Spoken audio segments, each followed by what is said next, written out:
we have one on our garage, like a security light that comes on with motion, you know. And we didn't realize, like, I don't know if we replaced the bulb or or like the wind moved the angle or something. But our neighbor, this was a while back, was just like texted us one day. It was like, can you guys turn that off? But like, I mean, we'd had it for years, so I don't know if it like we replaced the light or something was changed the angle and it, or like he's like, can you change that angle because it's coming? She's like, it never used to, but all of a sudden it's coming in my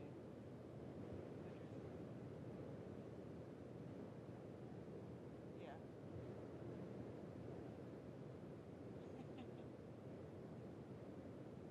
You're easy to get along with. Yeah. Hey. Uh-huh.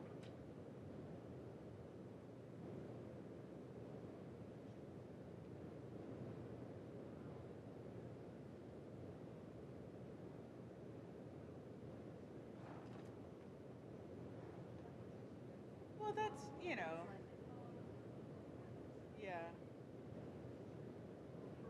Hey.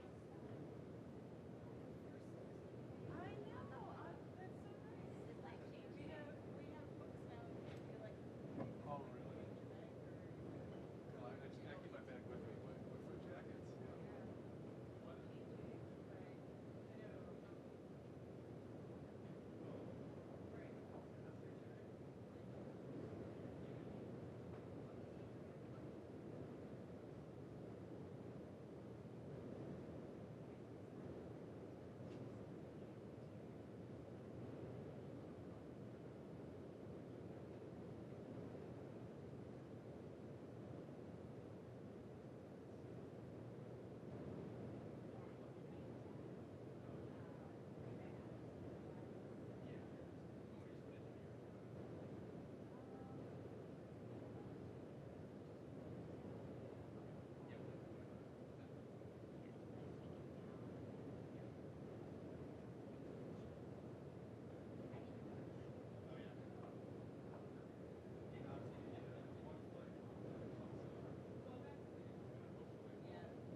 It takes a lot for me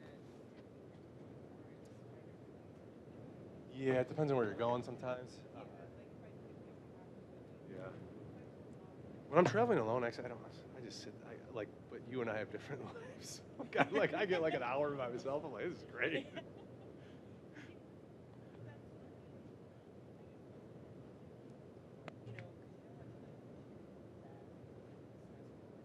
Yeah. Especially if the airport's crazy, like you're in Atlanta and you change terminals or something. Yeah. Oof, yeah. You definitely don't want to. And you've been going to Atlanta, and Delta's a hub there, so there's probably a Delta flight that goes there all the time, right?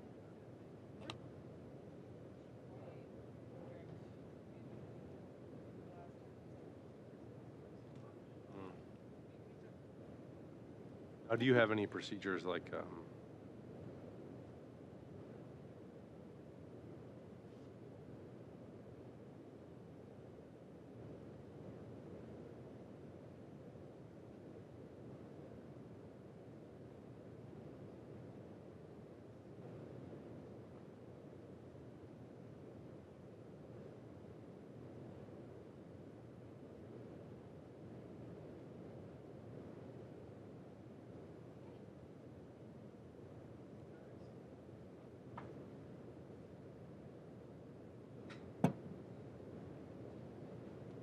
What's new with you?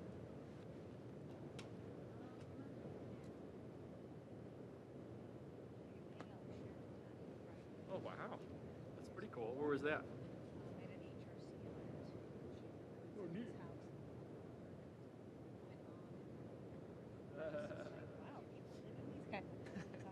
There are some like enormous houses. Yeah. We don't have any of those. At least I don't know where they are.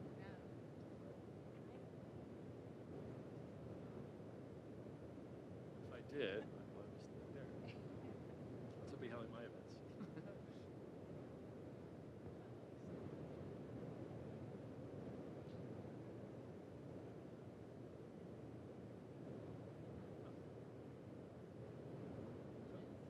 That's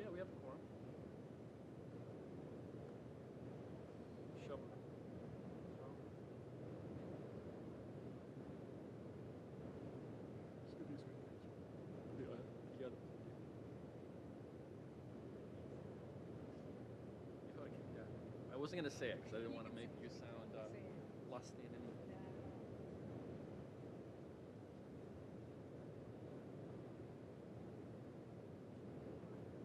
basketball season heating up, huh?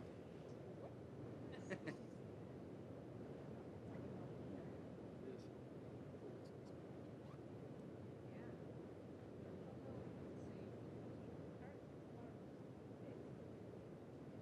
Ooh.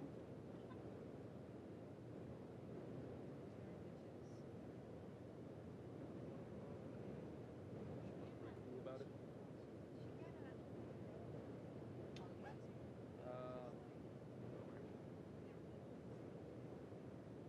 Not like LeBron in his left hand. Yeah. Yeah.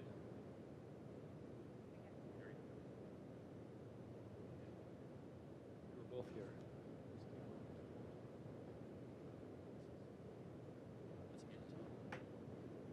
Yeah, that's a bummer because like it's history. All right, we will call committee of the whole to order. So, first thing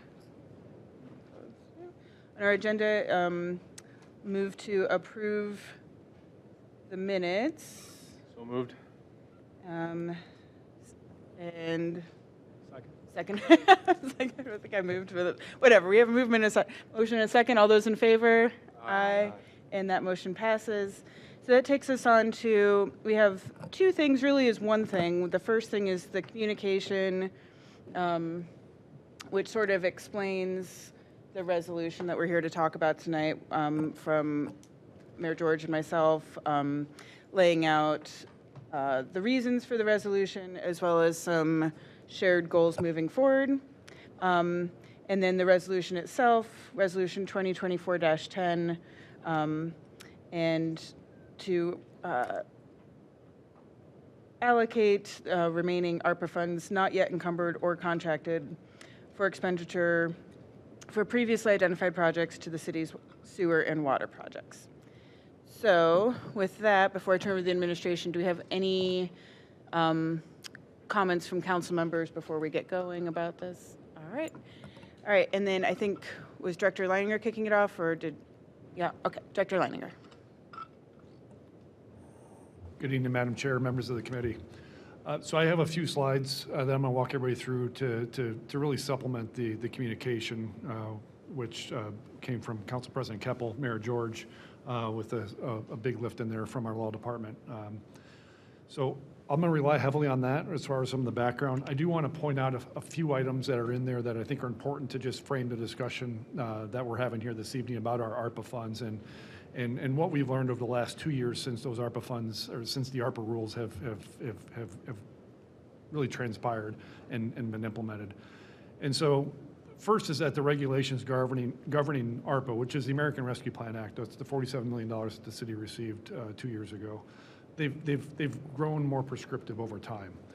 They did that in part through, there were interim rules, if you recall, that came out when the ARPA dollars were released, and then ultimately in April of 2022, the final rule was implemented, and that was very, had a lot of pages to it. It was 437 pages of rules governing these funds. Since that has come out, we've learned a lot more, even just from the interpretation and the administration of those rules from attorneys, from finance directors, from auditors, as they have all dove into these rules in much greater detail over the last 2 years. Another thing that's happened over the course of time is that on May 11th of last year, President Biden ended the public health emergency related to COVID-19. That's significant because of how we can spend our ARPA dollars. Our ARPA dollars, and I'll share this with you on the next slide or next couple of slides, there are really 4 or 5 purposes how you could use those, and one of those is in response to the pandemic. And so as we think about projects moving forward and we're outside of the pandemic, you can no longer do that because the pandemic is technically ended by a matter of law. And so that brings us to what we've all been focused on the last year, 18 months, as we've allocated our projects, and now looking back at our understanding of the rules is that how we've allocated these, our projects and our funds, they may no longer fit within the eligible uses of the U.S. Treasury Department. And as a result, they may create some risk to the city that the federal authorities may ultimately come back and may seek the return of funds. Our goal in having this conversation, our goal with this legislation is to eliminate that risk to Lakewood taxpayers. And so with that, let me dive then into the kind of a little bit of a story and background as far as where we've been and where we're at today. So if we go back, and we received over $47 million in ARPA funds in 2000, and actually the end of 2020, early 2021.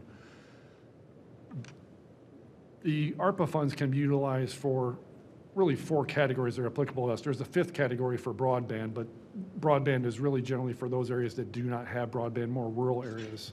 But there's 4 eligible categories of how we can utilize our funds, and that is, of course, response to the pandemic, premium pay for essential workers during the pandemic, water and sewer infrastructure, and then for government services, which is, we also call that revenue replacement. That's just general government, how we operate our government. Items 1, 2, and 3 fall within a much larger category, and so how that affects us is a little over $37 million that we can utilize for items 1, 2, and 3. When it comes to revenue replacement, ultimately the rules that were put into place dictated how cities could determine what that number is. So in the case of Cleveland, who received hundreds of millions of dollars in ARPA funds, they were impacted greatly by the pandemic and the fact that a lot of our residents that went and worked in Cleveland didn't go to Cleveland and work anymore. They stayed home and worked from home. That was a huge cost burden to Cleveland in the form of income tax, where we actually benefited and did very well during the pandemic. In the case of Cleveland, they can claim a lot larger portion of their share of ARPA funds for revenue replacement, whereas we are essentially bound by if you think about a standard deduction in your taxes, we have a standard formula that we can, or a standard number that we can apply for our ARPA funds, and that's $10 million that can go to revenue replacement. So of the $47 million that we received, this is how it breaks out.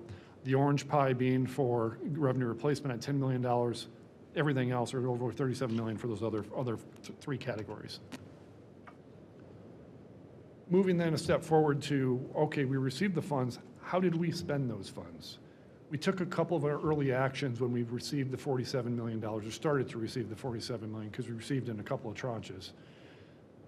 And we break that out both by eligible use and revenue replacement. So as it came to eligible use, so those first 3 categories, non-revenue replacement categories, we put $25 million towards interceptor sewer, and then almost $2 million towards rental assistance. That was with Lakewood Community Service Center, LCSC, that citywide residential rent assistance program that we ran very successfully and helped over 3,000 residents stay in their homes during the pandemic. And so of the $37 million of eligible use category, we spent all but $10 million just with that early action. On the revenue replacement side, similarly, we took and allocated funds towards hospitalization fund, towards workers' compensation fund, the aging fund. So of our $10 million pie that we had, we allocated out almost over $6 million towards those purposes. And that left us with a total of our $47 million, just under $14 million that we had, and then to allocate all the other projects that the administration had developed and that City Council ultimately developed.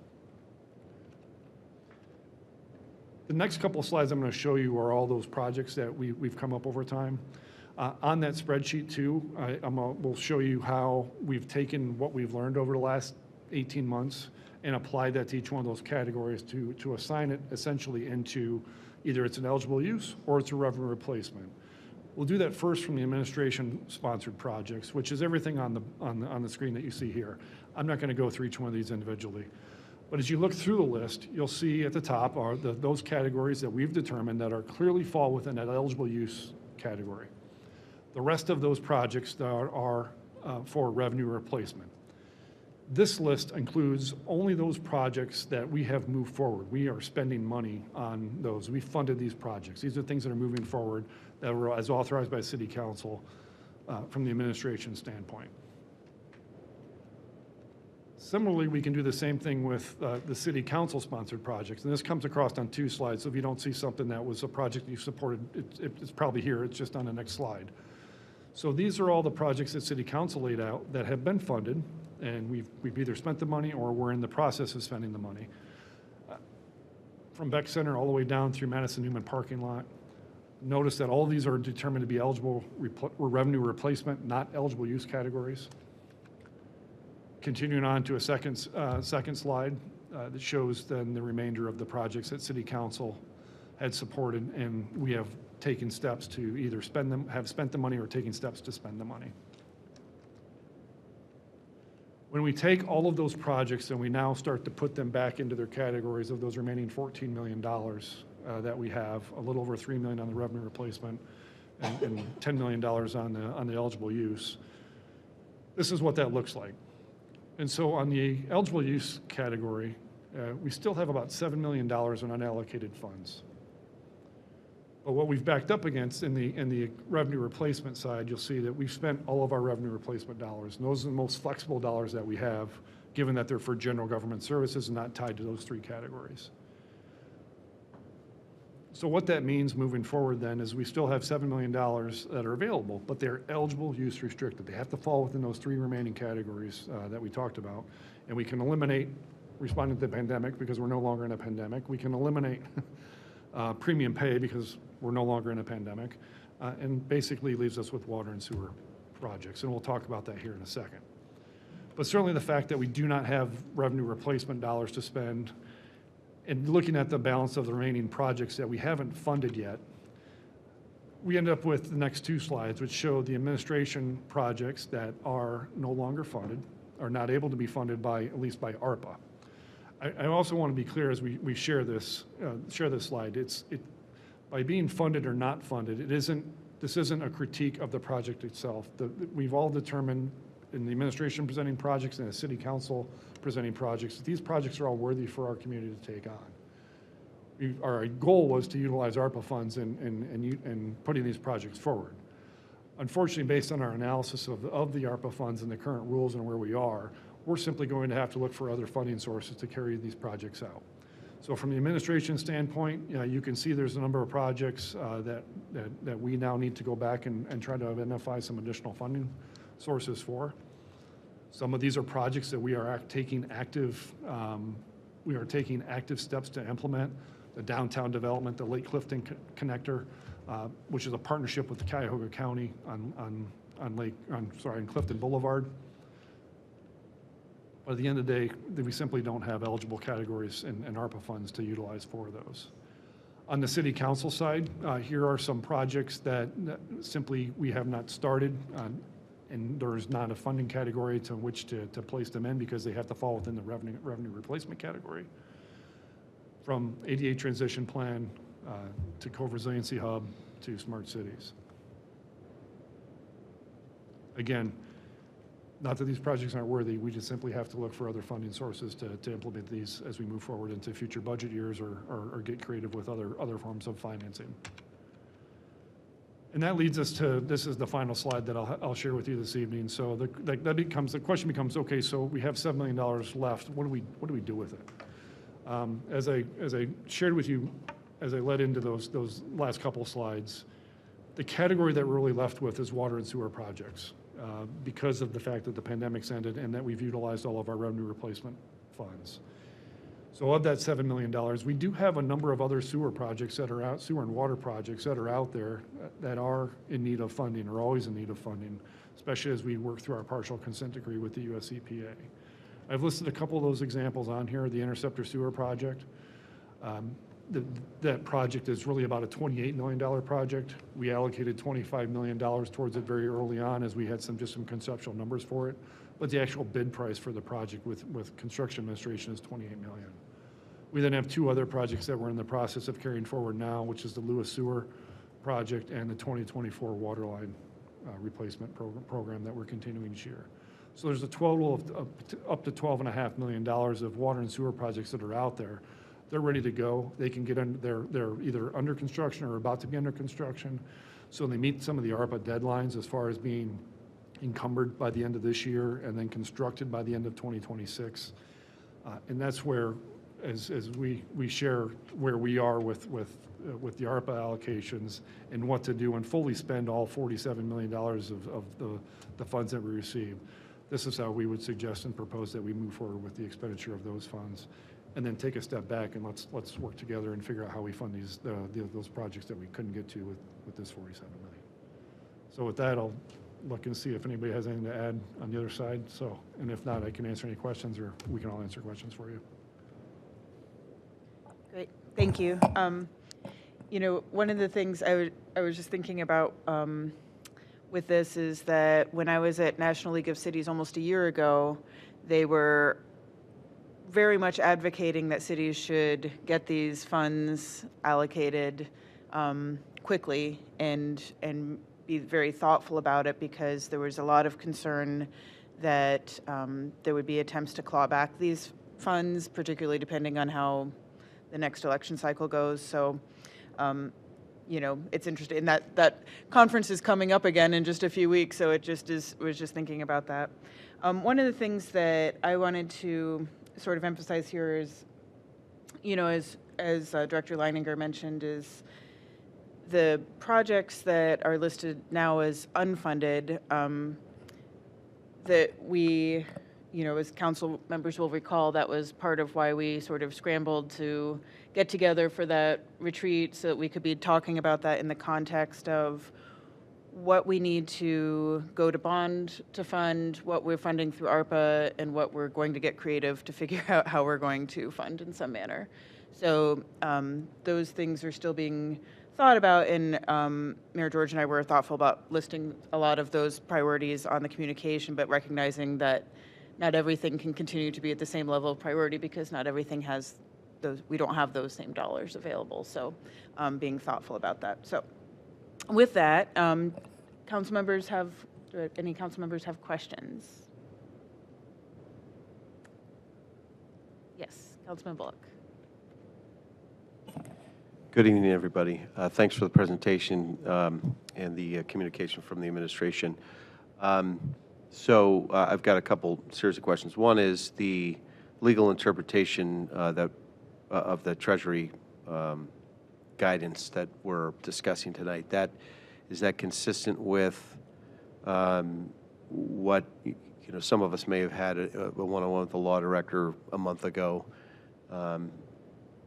So there's no update to that, and the interpretation of the city's law department is unchanged, in that these categories on the slide here, essentially, we're down to number 3, water and sewer infrastructure. Just confirming that for the record. Okay. That's correct. Okay, thank you. That's number 1. Number 2, of these, I'm just thinking out loud here, of these listed options, they all seem sound to me in terms of water and sewer infrastructure potential projects to support. I suppose they could, you could take the just above $7 million and apportion it across those, or you could pick 1 or 2 and not all of them.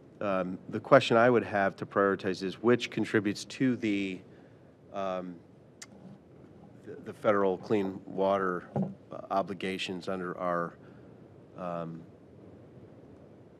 the term is escaping me, the EPA required, yeah, I was going for the other thing, the consent decree, which requires us to implement the plan called IWIP. Thank you. I would think interceptor sewer, potentially Lewis sewer, if there's some infiltration where the houses connect, but I don't know. So to me, interceptor sewer would be something to prioritize. The second point would be, could we view the $7 million as a way to deliver some cost savings to ratepayers? Because we're going to do these projects listed on the slide, and the typical plan would be that we'd bond it out, and then we'd for the portion of the bonds that belong to, that get paid for by sewer and water rates, that has resulted in a series of increases over the years. If we can relieve 7 million additional, then arguably that relieves a certain burden on the future billing rates, but only if we agreed as a city that we would keep the pace and not add another $7 million on top. So that's a policy directive, but that kind of came from an informal conversation with the council president and with Councilman Baker. I thought it was a good idea to try to essentially put in a lockbox, to quote a favorite presidential candidate, the $7 million and deliver that back to residents. That's an option. Would welcome thoughts there. Thanks. I can answer those, Councilman. So in terms of the first question, surprisingly enough, the interceptor is not technically part of the EPA consent decree. If you recall, that kind of popped up during a routine inspection about how bad the interceptor was, and so we needed to take immediate action to reline the interceptor. But those 7 million, if you will, they will go towards the remaining portion of the sewer project or interceptor, and then split between Lewis and the 2024 water mains, depending on what additional grant or loan dollars we're able to receive. In terms of future water rates, yes, this will certainly positively impact the future water sewer rates. We can do some evaluations during our monthly water sewer meetings, but most likely we'll see the impact when we look at the next 5-year increment of water sewer rates. But yes, certainly, I think that's a great positive for everyone in this community, whether it be resident or business owner. You are going to see that reduction from applying all these funds to water sewer. Yeah. Any further questions from council members? Councilman Baker. And thank you to the Planning Department and Finance Department and Law for getting all this together. One thing I am curious about is I assume that our bond offering will go down $7 million based on this. Is that accurate? Yes, that's the plan. Okay, and then so then thinking about that going forward, right? So like any city capital plan, there's a limit to the amount of dollars you can spend on capital, and there's also a limit to how much staff can manage construction and design and implementation. But just on a dollars and cents going forward scale, how much, so putting 7,000 or 7 million into it today, how much does that save us every year over what those notes would be over the next 20 or 30 years? That may be a difficult equation to do now, but I'm just wondering, like in general sense, like what a bond payment monthly or yearly would be on a $7 million note. We'd have to crunch some numbers for you on that, Councilman Baker. Okay. I'd appreciate some, because I do think that part of this is residents will reach out asking, and I think that there is no more worthy, I mean, there are lots of worthy projects. Director Leininger went through them. Water and sewer is kind of our core, core municipal services, along with police and fire and building, housing, all that kind of stuff. So I think there could not be a worthier kind of place to put this money, especially because it's an allowable use. But I do think we should think about how to talk about it. And how to talk about it is, if you are putting $7 million down today, it gives you an extra $350,000 a year over the next 30 years, or whatever that number is, because you're not paying interest on it, to then reinvest in the community. So that's why I think having that number and thinking about it strategically kind of like conceptualizes it for the public, because, bond and note financing and, revenue generation, short-term notes versus bonds, those are things that are tough to understand. But I think saying that it saves the city X amount of money for the next 15 or 20 years going forward would be a really helpful way to understand that. So I'd appreciate if, just from a high level, the Finance Department could provide council with about what that is per year we would save based on deferring $7 million in bond offerings. Yeah, and I think, thank you, Councilman Baker, and to that point, so Director Rancourt, if you can potentially get that to us in the future, is because I do think that that is a valuable thing, as we were talking about this in our conversations, that also we're always cognizant of the debt load of the city and how much, you know, we're saving today by doing this, to not accrue that debt for the future, as well as essentially those interest. And then additionally, I guess I had a question, Director Rancourt, or whoever feels that they can answer it. So some of the bonds that we were looking at before, because that was kind of some of the pace at which we were having this conversation in terms of which things we needed to think about how we were paying for them a little differently, because if we're putting this money in, then we're not having to take the bonds out to pay for it. But do we have some flexibility? I believe one of those had some sort of general language about other improvements. So are there, is there room as we look at these list of, I don't know, Dr. Langer, if you can go back to the list of unfunded maybe. For instance, I'm thinking of like some of the ADA transition plan, or even in the administration, I know there's municipal building projects, the women's locker room, these sorts of things. Like, would those be eligible with the bond that was written with those additional projects? Madam President, those dollars are already kind of allocated to the specific projects that we outlined in the original legislation. I know they might have indicated like under other category in the bond offering, but that was to fit in things like Lakewood, parking lot, things Sure. of that nature. Sure, but we, with granting authority up to a certain amount, and now we're moving this money, we're putting the $7 million for the water sewer. So I was just wondering if there was flexibility there, in terms of which items could be included should the opportunity arise, or is that language very finite? It's very finite. Really, these are discussions I think we have to have as we work our way through to the budget for 2025. Right, great, thank you. And then along the, okay. Along the point, I also, or slightly different point, I just wanted to clarify, and this might be more of a law question. The language of the resolution says any so encumbered, or any funds not encumbered or contracted. And when we go to that funded list, some of them are encumbered but not contracted. And I had a question from a constituent who was interested in one of these projects.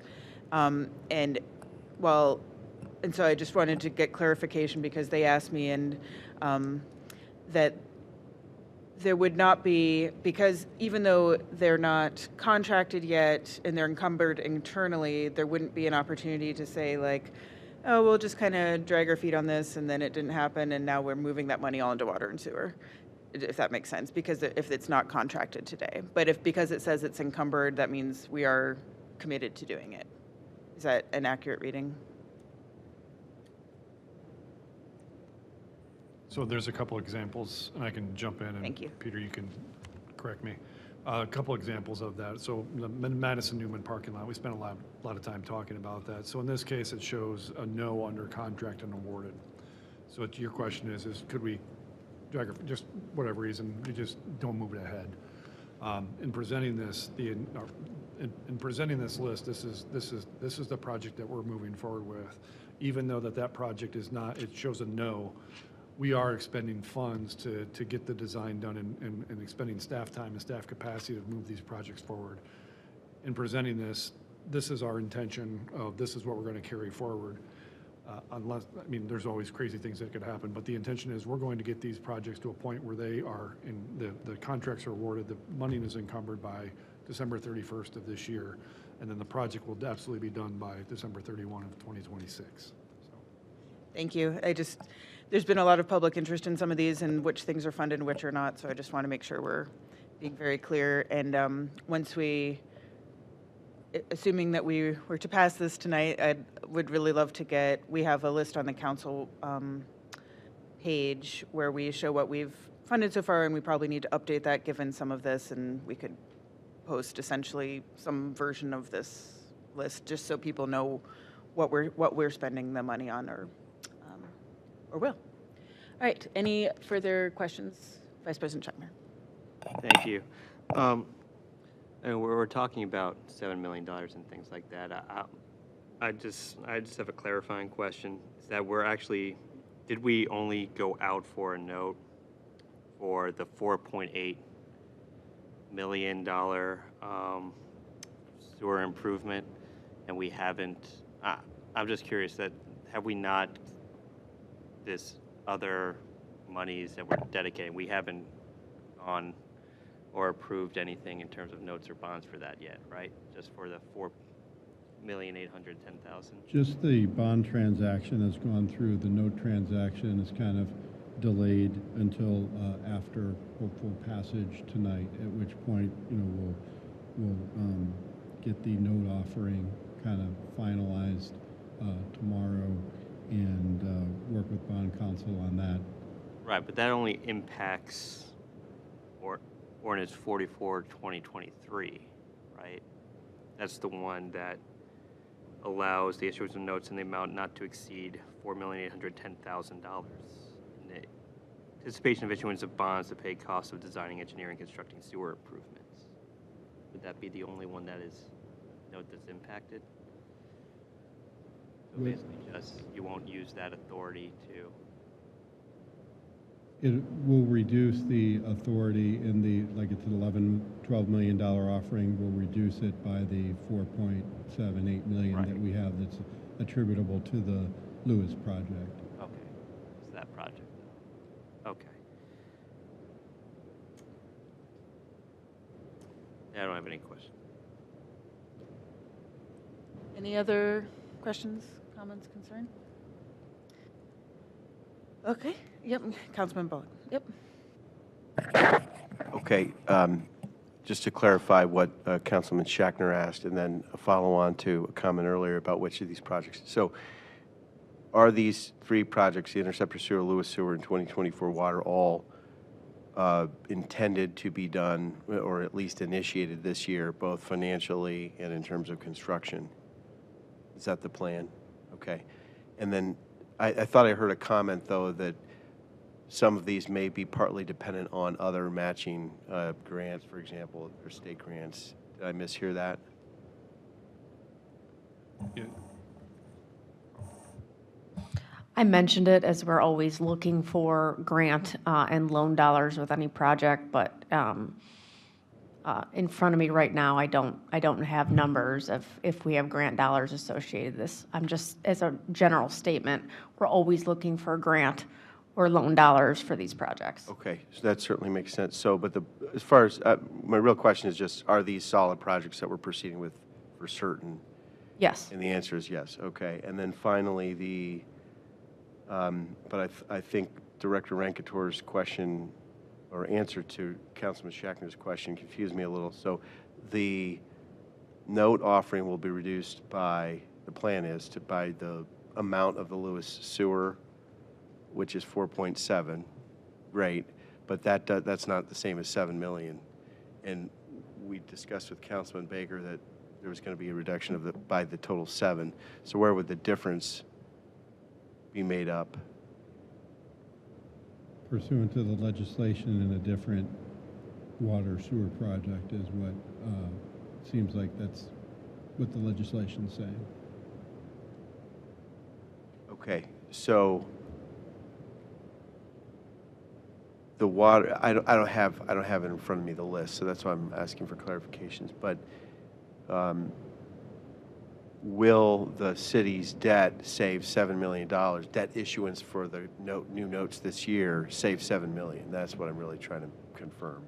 We'll save 7 million. At some point, it may be over more than 1 year. So as it is now, we just have to have the money obligated by the end of 2024. So we know we'll save the 4.7 million paying interest on it this year, and then that other 2.3 million presumably will be Can a be different held in project. reserve until perhaps next year. Sure. yes. Okay. All right, thank you. That answers my question. Great. Okay. All right. Well, then I will move to refer resolution 2024-10 favorably to full council. Motion's been made and seconded. Any further discussion? All those in favor? Aye. And that motion passes. With no further business, we are adjourned.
That box that is for communities.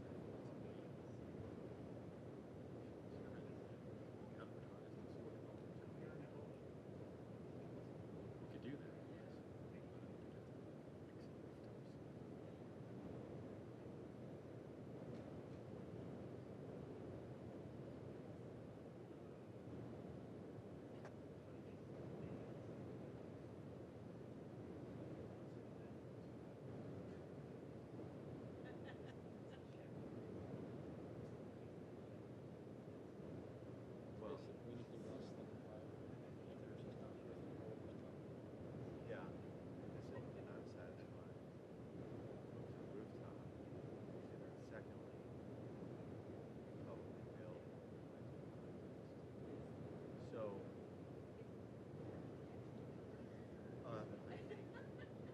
I think he's not saying, I think we could still get,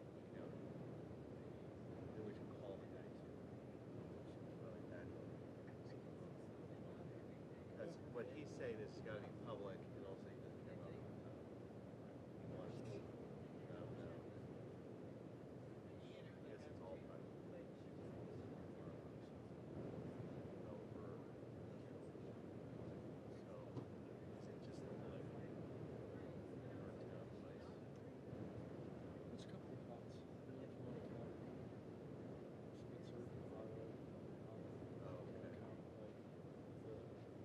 The church is at St. Clements.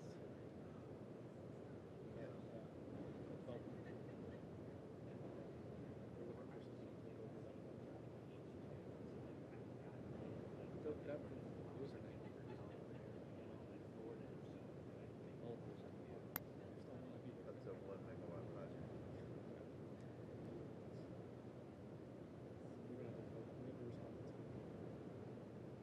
Plus, it's what you can do is you can build housing. Absolutely. That's right. Only really, it's not a part.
Yeah.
Now you have the power.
All right, we will call the March 4th meeting of City Council to order. If you're able, please rise for the Pledge of Allegiance.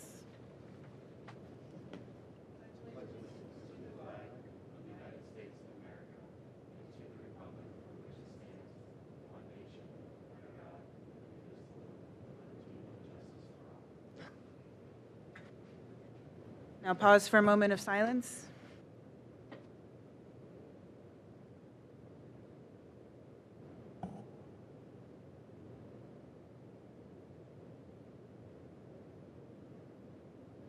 Madam Clerk, please call the roll. Baker, Here. Bullock, Here. Keppel, Here. Marks, Rader, Here. Shackner, Here. Rebig. Here. Reading and disposal of the minutes of the regular meeting of council held February 20th, 2024. Move to dispose of the minutes without a necessity of reading. Second. Motion's been made and seconded. Any discussion? All those in favor? Aye. And that motion passes. And without objection, I'd like to move item 7 to the top. Item 7, Resolution 2024-13, a resolution to recognize Ward 1 resident Ron Chung for his outstanding 4-episode run on Jeopardy and for capably representing the city of Lakewood on television's long-running and beloved game show. Awesome. Well, I'll go ahead and move to adopt. Second.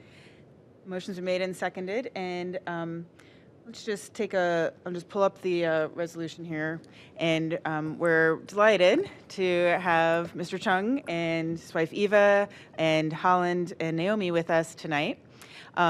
We're excited to be home to such a wonderful Jeopardy champion who really showed off the city well and did a great job representing us. With that, council members, any other comments or discussion that anyone would like to make? Yeah, Councilman Baker. Yeah, thank you to the Chung family. I know our kids went to daycare together and saw you pick up and drop off. So I know that I certainly watched and was proud, and a lot of my friends were too. So happy to support this, and thank you for coming tonight. And although it's not in the resolution, you did get robbed on a couple of those questions. I just want to mention that. All right, yeah. Madam President, Yes, Councilman Baker. I just want to congratulate Ron and his whole family. I was talking to Ron at the back. I didn't even know he was a Jeopardy guy.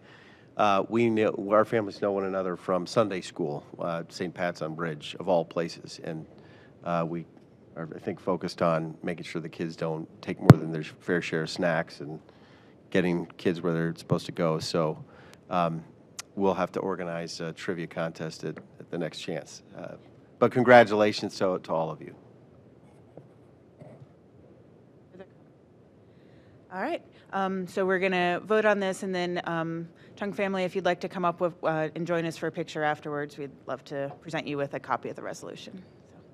All right, so the motion's been made and seconded to adopt. All those in favor? Aye. And that motion passes. And we'll just gather right down in front here for a picture.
All right, item 1, report from Finance Committee meeting held February 26, 2024. Vice President Scheckner.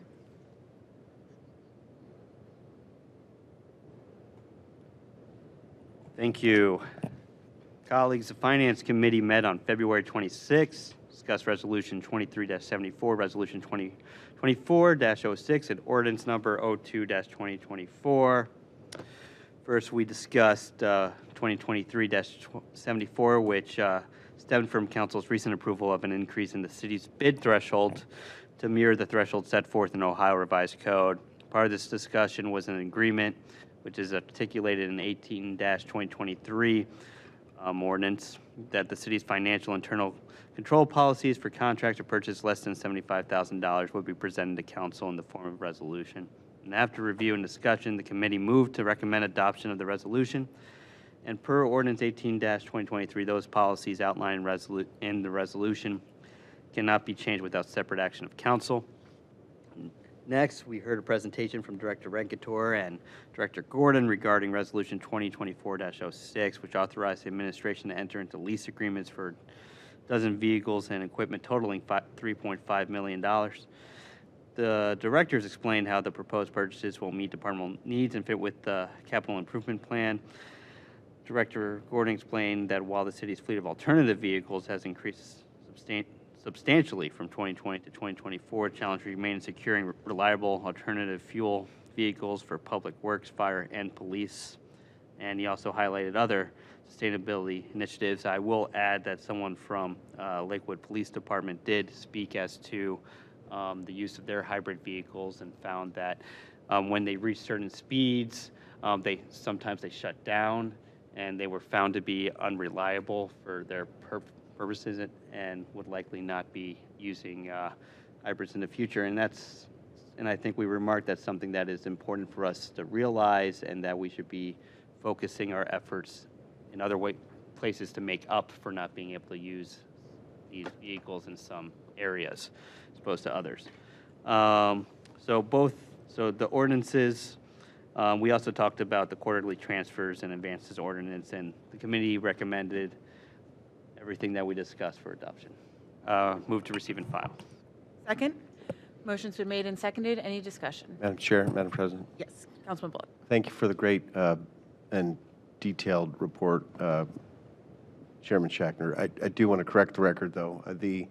Even if that accurately reflects testimony, there's no basis for saying that public safety vehicles can't be fueled reliably by alternative fuel vehicles. You can get plenty of sources, propane, electric, in traditional hybrid. I haven't heard that we've encountered in our 5 or more years of hybrid vehicle use any problems. So I don't think we should be viewing the technology as anything but something that we can solve to be successful with. That's a involved and detailed analysis that needs to be conducted, but you know, the technology doesn't get brought to market to fail, period. So nobody's proposing that the taxpayers invest in a vehicle that can't perform and perform reliably. It's just a matter of matching the capabilities to the duty cycle and understanding the financials. And in fact, alternative fuel vehicles should save the taxpayers money because the maintenance costs and the fuel costs will be lower. So just want to state that emphatically. Thanks. Any further discussion? Right. All those in favor? Aye. And that motion passes.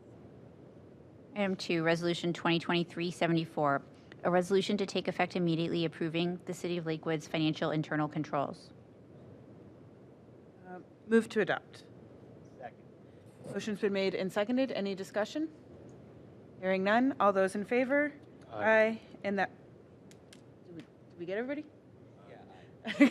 And that motion passes. Keep up, guys. Item 3, Resolution 2024-06, an ordinance to take effect immediately, authorizing the Director of Finance to enter into equipment leases and forms approved by the Director of Law on behalf of the City of Lakewood. Move to adopt. Second. Motion's been made and seconded. Any discussion? Hearing none. All those in favor? Aye. And that motion passes. Item 4, Ordinance 2, 2024, an ordinance to take effect immediately, authorizing the transfer in advance of certain funds. You referred this one. Okay. I'll just go ahead and move to adopt. Oh, I'd move to suspend the rules so we can go ahead and adopt. Second. Motion's been made and seconded. Madam Clerk. Baker? Yes. Bullock? Yes. Keppel? Yes. Marks? Rader? Yes. Shackner? Yes. Streebig? Yes. And now we'll move to adopt. Second. Motion's been made and seconded. Any discussion? All those in, do we do a roll call again? Yeah. Okay. Baker? Yes. Bullock? Yes. Keppel? Yes. Marks? Rader? Shackner? Yes. Streebig? Yes. Now that motion passes. Item 5, report from Committee of the Whole, held March 4th, 2024. All right. So colleagues, you were all there, but we met, Committee of the Whole met tonight on March 4th to discuss Resolution 2024-10, a resolution to allocate all unspent funds from the American Rescue Plan Act, funds that were not yet encumbered or contracted for expenditure.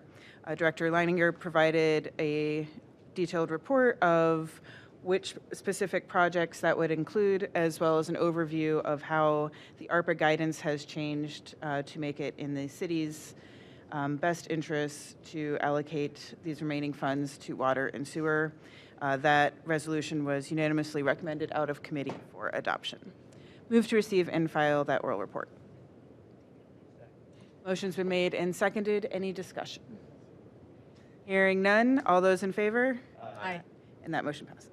Item 6, Resolution 2024-10, a resolution to take effect immediately authorizing the mayor and/or Director of Finance or Director of Law to allocate all unspent funds from the American Rescue Plan Act and all ARPA funds not yet encumbered or contracted for expenditure for previously identified projects to the city's sewer and water projects for the modernization and construction of the city's water and sewer system.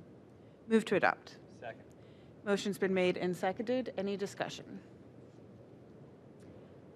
All right. Hearing none. All those in favor? Aye. And that motion passes. Item 8, communication from Planning Director Leininger regarding the former Board of Education building, development agreement for establishment of various incentives at 1456 and 1470 Warren Road. Director Leininger. Good evening, Madam President, Keppel, members of City Council. The administration has been working with LDC Warren LTD on the historic rehabilitation and adaptive reuse of the former Board of Education buildings located at 1456 and 1470 Warren Road. This project, collectively referred to as Liberty Common, will preserve and repurpose the former East Rockport and Grant schools into planned office and residential spaces. LDC Warren has requested assistance from the city to close the financial gap identified in the project. This gap is a result of a combination of factors ranging from above normal construction and labor costs, high interest rates, and additional costs related to the adaptive reuse and historic preservation of the existing structures. As such, in addition to funds being awarded through the city's economic development programs, LDC Warren has requested approval of a site-specific 15-year community reinvestment area tax abatement and a 30-year non-school tax increment financing incentive. This request is similar to incentives that have been provided to Barry Buick, Spitzer Chrysler, and Studio West projects, in which the TIF will be subordinate to the tax abatement in years 1 through 15, and in effect for years 16 through 30 after the tax abatement has expired. Both a CRA tax abatement and a TIF are incentives that are authorized by the Ohio Revised Code.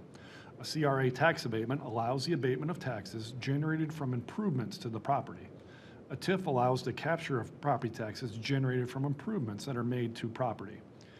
These captured property taxes are then used to pay for public or private improvements. In this case, the TIF revenues will be used by LDC Warren to offset or reimburse construction costs.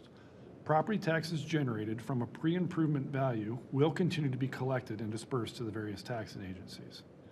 It's also important to note that under the Ohio Revised Code, for this type of TIF incentive, the city must enter in the chain of property title. This procedural nuance that the city will require that the city enter into and immediately exit as a fee simple title on the applicable parcels to comport with state law.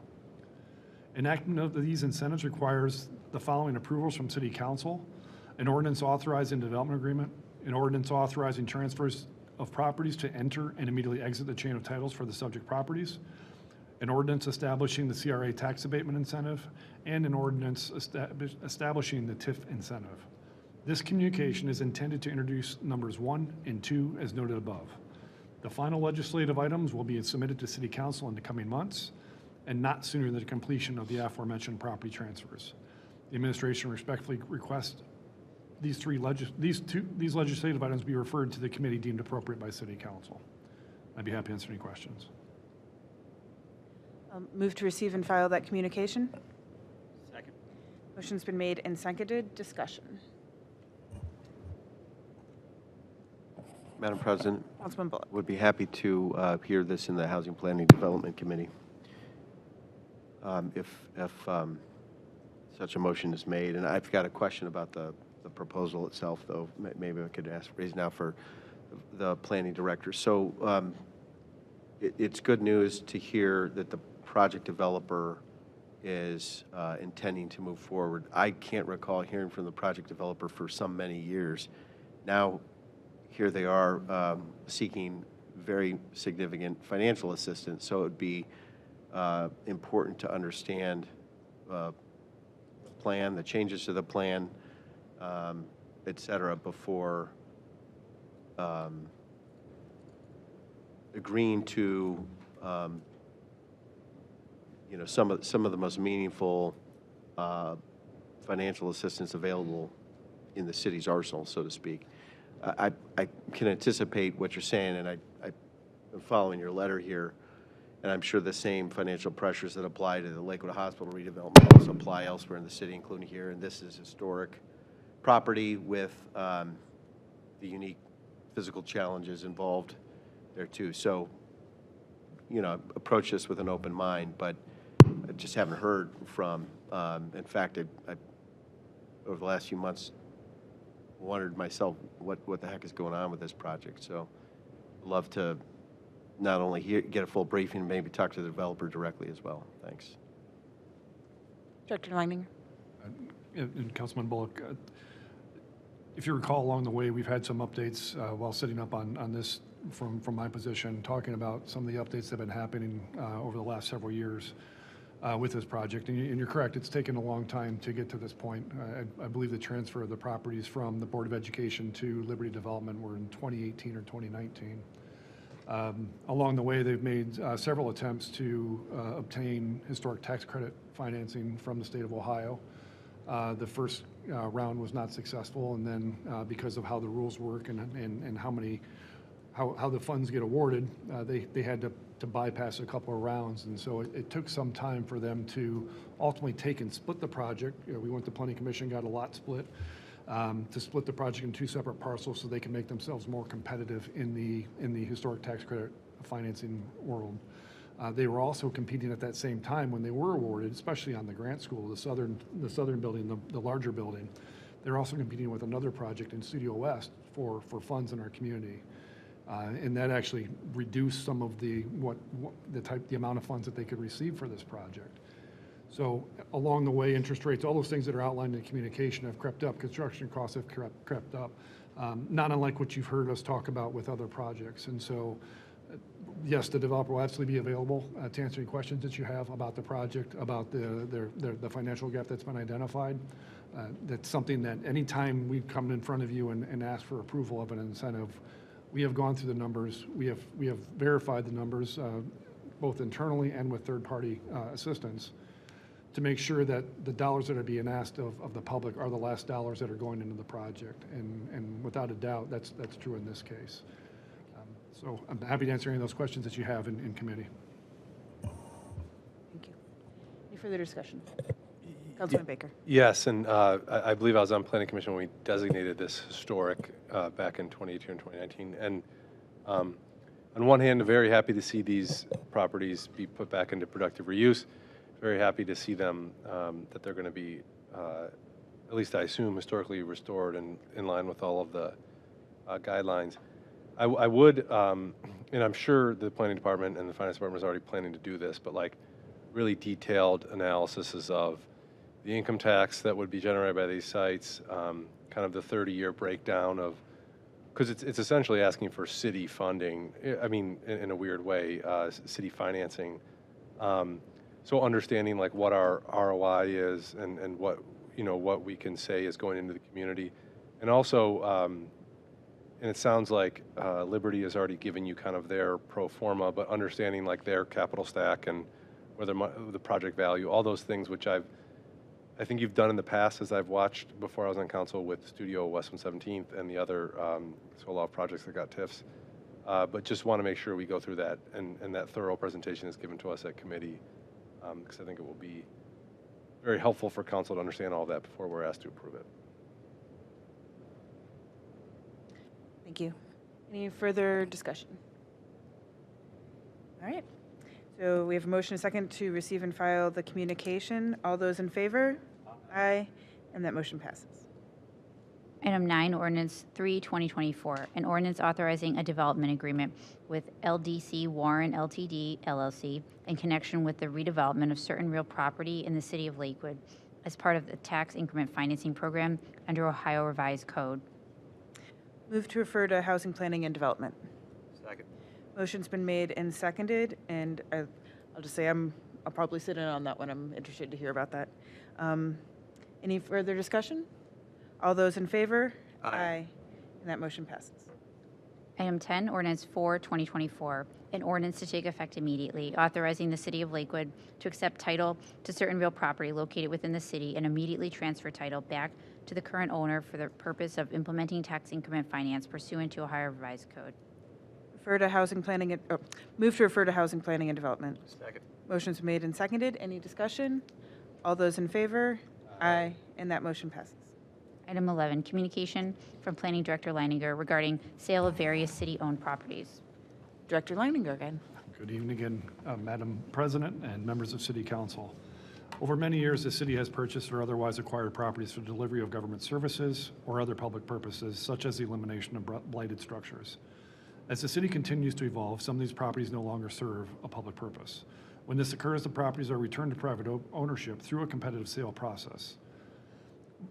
Below is a list of properties that no longer serve the public purpose. Pursuant to Section 11507 of the codified ordinances, the administration is requesting authorization to market the properties for sale, negotiate the best offer, and sell the properties. The deed for 12984 Lake Avenue will be restricted to require owner occupancy of the property for a period of 10 years, compliance with exterior historic preservation requirements, and prohibition of adding additional dwelling units to the property. And I'll just pause for a minute and remind council, this is something that we talked about when we were authorized to purchase that property for a future CSO project as part of our consent decree with the US EPA. The deed for 12518 Clifton Boulevard will be restricted to require owner occupancy of the property for a period of 10 years. This is also consistent with other properties that we've sold, similar properties that we've sold recently. And the 160116 to 16024 and 16021 Madison Avenue properties will be listed by a broker with the development proposals solicited via a competitive process. Note that the neighbor adjacent to the northwest corner of Olive and Delaware Avenues property has expressed an interest in acquiring the property.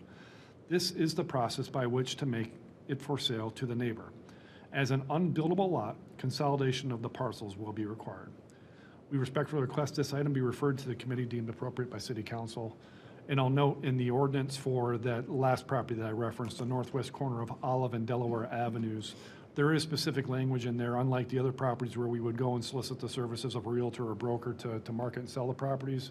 Because that is an unbuildable lot, we would simply, as a city staff, go directly to that owner and work to negotiate a sale with that property owner. Because again, it is an unbuildable lot that's, I believe, 13 feet wide.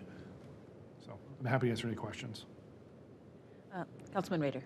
Thank you, Madam President. I have a Baker-esque request that actually somebody reached out to me. You know, I look at these, and I know all these properties intimately. Some of them I was here, most of them I was here for when we acquired them, except maybe the Lothar Center and the hospital property. But I know the processes that happen to acquire those, but I don't think everybody does. So I think it would be nice to have a little bit more. This is a great communication, by the way. If you had a little more detail in the spreadsheet where we have the acquired price, the acquired date, just more information about the process going around acquiring this property. I think the public, or at least one individual I'm very acquainted with, will certainly, and myself too, I think it's just good that it's prudent practice to look at what we paid for, and I'm sure you're looking at all this stuff. It'd be good for us to be briefed on that as well. So thank you for your hard work on this, and totally understand the movement here. We're always buying properties for different reasons, and every now and then we have to sort of move forward and do what's best for the highest and best use of this land. So thank you, Madam President. All right. Yes, Councilman Baker. Yes, and so this is a question for, thank you, Madam President, for Director Leininger. So, and I'm assuming we'll get into this into committee, but I'm just curious as the administration's interpretation of this. So, does this legislation authorizes the administration to do what they say they're going to do, get a broker, do a competitive process? Would the eventual sale come back before council, or is it the idea that council authorizes and then the administration just sells and then doesn't report back to us? Or, I mean, So it's the latter. This authorizes us to market, solicit offers, and we don't necessarily sell to the highest offer. We sell to the best offer. So that could include, for example, we had a previous application where a resident wanted to acquire the lot next to them and use it as open space, use it as an extension of their yard, versus someone who may be using it to build. There might be a little bit of a price difference there. So we can accept the best offer. The ordinance allows then the entire transfer to go through. So we'd actually go through the process, soliciting those offers, selling them. It does also then specify that we would then report back to City Council the outcome of that sale, or what was ultimately what transpired through that transaction. And that's consistent with past ordinances that we've had in front of you. thank you, Madam President. I would be interested in discussing with my council colleagues and the administration, at least on the parcels that have commercial redevelopment opportunities associated with them, that maybe council have a little bit more of a part of knowing what's happening with them. Some of the more residential parcels, I think, would fit with the previous scheme, but I just, something to think about as we go through committee, because I, at least would like updates in the process I'm speaking a little bit and thinking out loud here, but I do know that, the former Lothar Center and the Hilliard Theater site in particular are, those are major, commercial properties in our city along our commercial corridors that are very high visibility. They're not a home here or there, which are important, but not as much as our commercial corridors as far as at least visibility goes. So just something to think about as a council. Thank you. Madam President. Yes, Councilman Bullock. I agree with what Councilman Baker just said, and I think, as I recall, the precedent, if you call it a precedent, what I recall we did with the other senior building, or it was formerly owned by Director Barry's department, that another community partner eventually purchased. There was a council member involved in the real estate evaluation committee. So at a minimum, I don't know if that was in an ordinance, but I'd certainly welcome that, because both the Hilliard Theater and the Lothar Center come to mind, and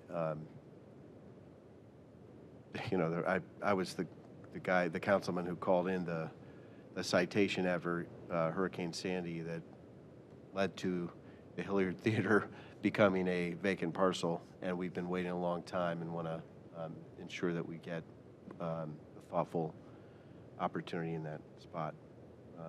So anyway, appreciate the fact that we're beginning to move on these properties. Director Leininger. And Madam President, Councilman Bullock, to that point, you're correct. The ordinance does not specify who would serve on a committee if there is a committee formed, but generally with commercial properties, we have formed a committee that includes a group of stakeholders within City Hall, as well as in incorporating at least the ward member from City Council. That can take lots of different shapes. It doesn't have to be what we've always done in the past. As it pertains to the former Lothar Center, we had previously put out, as you referenced to the other property, to the former Youth Division building, we had previously put out an RFP for both properties and had very, very limited response to those RFPs. We then reached out to the real estate community and others to just have a conversation about our RFP process and learn more about why are we not getting any responses back. And they had some very good comments for them, and a lot of it was centered around that RFP process, and suggested that we would get a much broader response, much more favorable response if we were to go out through a broker. Still could have all the committee review and all those other things that we like to include as part of our public process for vetting proposals and the sale of the property, but to do that through a broker process, because that's what the real estate market is generally more in touch with responding to. And that's for a whole variety of uses, whether that's for-profit development, whether it's nonprofit development. We've had a lot of conversations about affordable housing, about mixed income housing. All of that is still possible through a brokerage process. It just gives us better access out into the development world, and that's the reason for why this has been laid out in front of you the way it is. But certainly we can talk about that more in committee. Thank you. Director Langer, is the Clifton House, is that the one by the Cove Community Center? It is. And I believe there had been some conversation, we had looked at possible uses for that, but it is a beautiful home. But we talked also about potential of some of that property being used as part of the Cove property. Has that been considered or looked at all? It was originally acquired for the purposes of, that is within the parking lot of Cove Community Center is where we envision where CSO 59, where CSO 59 was to be located. We acquired the Clifton property that you referenced to give us additional space in order to accommodate those underground storage tanks. That was the extent of our conversations then, was for those CSO purposes. To your point, it is a beautiful historic home that we acquired, and because we no longer need it for CSO purposes, the intent is to now save the home and put it back into private ownership as a single-family home, at least for 10 years. Sure. I guess what I was referring to was more as we were looking at, the parking lot of Cove, and as you pull in behind there and where that shed is being thankfully rebuilt by some students, which was a cool partnership, that there was potential opportunity to take some of that land for that either Cove parking lot or for storage, because I understand the Human Services, is already kind of stretched there to have enough space, but I don't know how that affects, and we can talk about that in committee, but it was just something I was thinking about, but we certainly would want to preserve that lovely house, so thank you. Okay, so it sounds like we're going to have some good conversations in housing planning and development once we finally get there. So first, I'm going to move to receive and file this communication. Second. Motion's been made and seconded. Any discussion? Hearing none. All those in favor? Aye. And that motion passes. Item 12, Ordinance 5, 2024, an ordinance to take effect immediately, authorizing and directing the Director of Planning and Development or the mayor to enter into an agreement with a licensed real estate broker to market for sale various real properties pursuant to Section 15507 of the Codified Ordinances. Move to refer to Housing Planning and Development. Second. Motion's been made and seconded. Any discussion? We do have one person signed in to speak on this, right? Don Heckelmoser, come on up.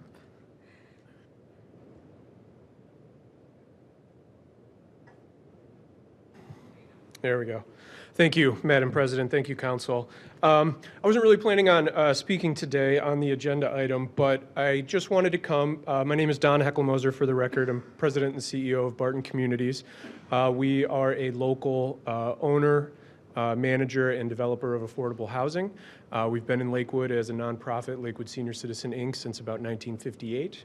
We own and manage the Westerly Apartments as well as Fedor Manor Apartments here in the city. So specifically, I wanted to talk about the Lawther property.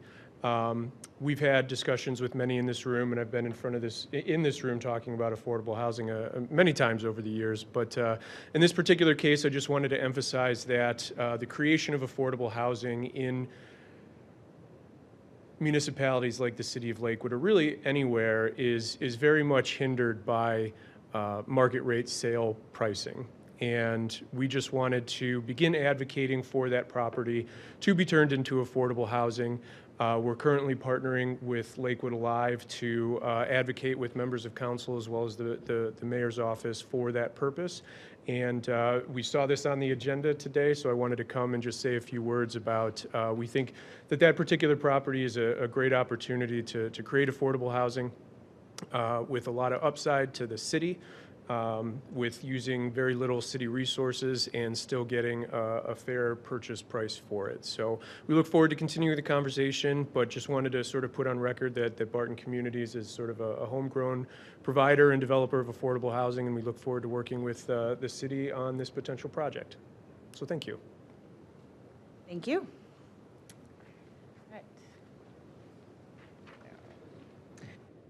All right, so on the motion to refer to Housing Planning and Development, all those in favor? Aye. And that motion passes. Item 13, communication from Planning Director Leininger regarding 2023 Ohio Department of Natural Resources Recreational Trails Storybook Trail Grant. Director Leininger. And I think for one final time tonight, Madam President, members of City Council, the above referenced grant was awarded to the City of Lakewood for the creation of a storybook trail at Madison Park as well as Kaufman Park. The grant provides $10,000 for the project and was secured with assistance from our partners at Lakewood Public Library. The city will contribute $7,000, which includes in-kind maintenance, miscellaneous materials, and labor. And the project must be complete by September 30th of this year. This correspondence serves as notice of this grant pursuant to Section 111.14 of the Codified Ordinances. And Madam President, I mentioned Lakewood Public Library in the grant in the communication. Just like to restate that I appreciate their support in helping us think through this idea. The work working with Chris Gordon, his team in Public Works to help implement it, and also Councilman Bullock was involved along the way, and Councilman Marks. Thank you. So thank you for all your assistance in getting this grant and making this project a reality. Thank you. Move to receive and file that communication. Second. Motion's been made and seconded. Discussion. Councilwoman Marks. Thanks, Director Leininger. I'm glad to see that this is finally moving forward. So I'm excited to see the many kids that will be reading through the pathways of Madison Park. Thank you. Thank you. All right, and I'll just note that as a former librarian, this is very exciting to me too. And my husband spent a lot of time raising money for a story walk at his library. So I'm glad to see that that we got a grant. So, all right. So we have a motion to receive and file that communication. All those in favor? Aye. And that motion passes. Item 14, communication from Public Works Director Gordon regarding grant easement to the Cleveland Electrical Illuminating Company for electric power at 12928 Berea Road. Director Gordon.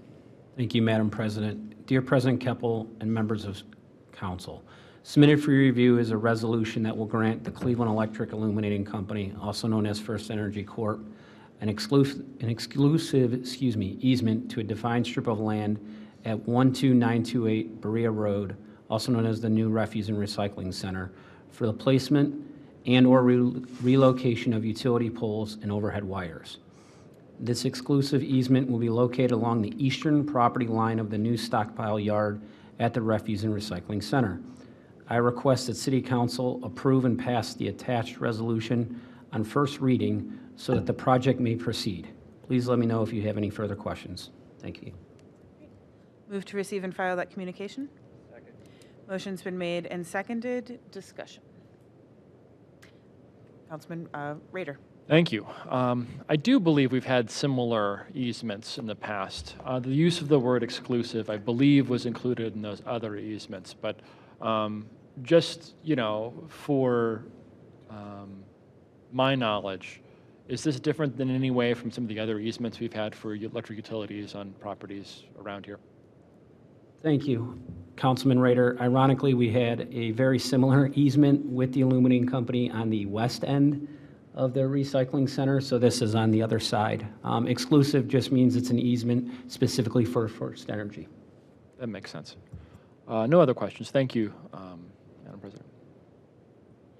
Any further questions, discussion? None. On the motion to receive and file the communication, all those in favor? Aye. Aye. And that motion passes.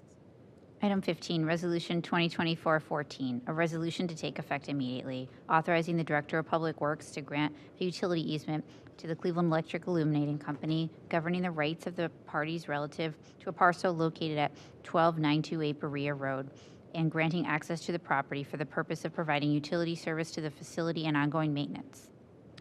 This does seem pretty routine, so I will move to adopt. Motion's been made and seconded. Any discussion? Hearing none. All those in favor? Aye. And that motion passes. Item 16, communication from Public Works Director Gordon regarding 2024 County Road Preventive Maintenance Reimbursement Program. Dr. Gordon again. Thank you again, and thank you, Madam President.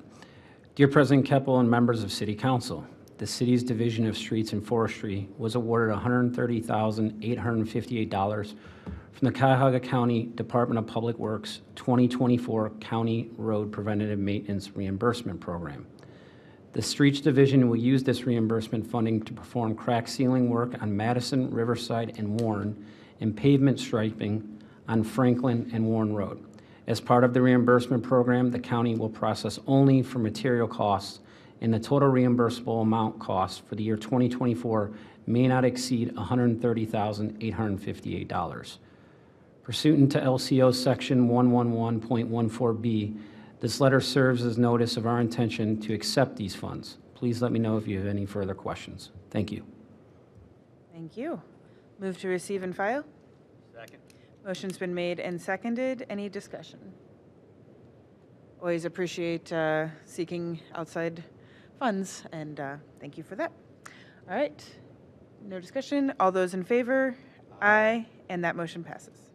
Item 17, communication from Mayor George regarding appointment to Lakewood Public Art Advisory Board. Mayor George. Members of council, I am pleased to announce my appointment of Marissa Razi to the Lakewood Public Art Advisory Board, and I'm thankful for this resident to devote her time to this important board. Thank you. Thank you. Move to receive and file that communication. Second. Motion's been made and seconded. Any discussion? None. All those in favor? Aye. And that motion passes. Item 18, communication from Fire Chief Dunphy regarding Severe Weather Awareness Week. Chief Dunphy. Dear members of council, attached, please find a resolution for your consideration proclaiming March 17th through March 23rd, 2024 as Severe Weather Awareness Week. The Lakewood Fire Department has asked Lakewood City Schools to conduct a tornado drill on Wednesday, March 20th at 9:50 a.m. The City of Lakewood will sound the outdoor early warning siren, and Lakewood Fire Department personnel will observe the drills in many of our schools, as many schools as possible. This will be Lakewood's opportunity to ensure the preparedness of our school system and to test our emergency alert system and other components of our emergency management. In addition, we're raising community awareness and allowing for planning of threats such as tornadoes can result in the saving of lives and prevention of injury. Thank you for your consideration. Chief Dunphy. Thank you, Chief. Move to receive and file. Second. Motion's been made and seconded. Any discussion? Hearing none. All those in favor? Aye. And that motion passes. Item 19, Resolution 2024-15, a resolution to take effect immediately proclaiming March 17th through March 23rd, 2024 Severe Weather Awareness Week. Move to adopt. Second. Motion's been made and seconded, and I'll just say thank you to Chief Dunphy and the fire department for this has become a tradition and a good one to be prepared. So they always keeping us ready. So thank you. Any further discussion? All those in favor? Aye. And that motion passes. Item 20, Liquor Notice, Aqua Bar, Lakewood LLC at 13324 Madison Avenue. I don't think we have this yet, right, Jen? So we're Correct. We just got this late last week. sorry, Assistant I'll Director request an Sala. extension. All right. So we'll move to defer. Motion's made and seconded. Any discussion? All those in favor? Aye. And that is deferred. All right. So we are now at public comment. Do we have anyone? Oh, there's one. I'll pull that up. Oh, I did see this. So we do have one e-comment regarding the restrooms in Lakewood Park. And I'll let folks read that. And I'll just let Mr. Fritz know that it is something that certainly is on the minds of council and the administration. So thank you for that e-comment. Okay. And then Mr. Organ signed in to speak. Welcome back. Hello, thank you. It's been so long that I've been away, so I apologize. Wowzers, did you all see the weather today? It was fantastic. There were so many people out on bikes, so many people out walking around with their dogs, their children, everything. It was great. And yet, I still saw so many people riding their bicycles on the sidewalk. That is indicative that the bicycle infrastructure is not safe for everybody. So what I'm asking, as I always am, is for us to put an emphasis and take action on the bicycle infrastructure here in Lakewood. Tonight, my wife and I, we ride here every week. The intersection that I've brought to so many people's attention, right by Angelo's, always packed, especially when the weather's nice, always packed, and that is always the most dangerous part of our commute here. Cars have to pull through so far in order to see if it's even safe to pull out onto Madison. So they pull through the crosswalk, they pull through the bike lane. Tonight we were almost hit once again. Fortunately, I'm a pretty experienced rider, so we're good there. But a lot of people wouldn't be so quick to react to a car like that. So thank you for taking the time to listen to me. I'll be here again next week. Please take action on the bike lanes. Let's do some curb bump outs. Thanks. Thank you. All right. No further public comment. So announcements from council members. Yes, Councilman Baker.